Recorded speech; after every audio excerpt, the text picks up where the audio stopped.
কোনো রকমে প্রাণ বাঁচিয়ে রাখতেন, কেন? যাতে প্রভুর সেবা করতে পারি। ভক্ত অত সহজ নয় মা, ভক্ত হওয়া অত সহজ নয়।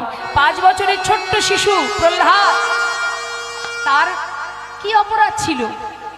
সে প্রভুকে ভালোবাসতো বলে নিজের পিতা তাকে কত সাজা দিয়েছে।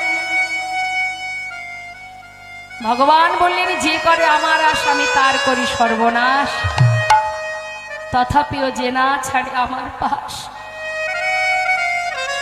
আমি হই তার দশানুতা।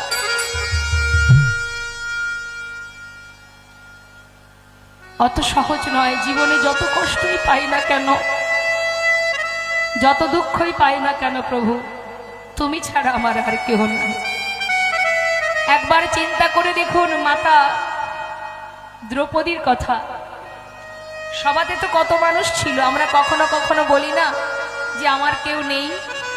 আচ্ছা বলুন তো, দ্রৌপদীর সবাই যখন বস্ত্র হরণ হয় সেখানে তো অনেকেই ছিল, কে তাকে রক্ষা করেছিল?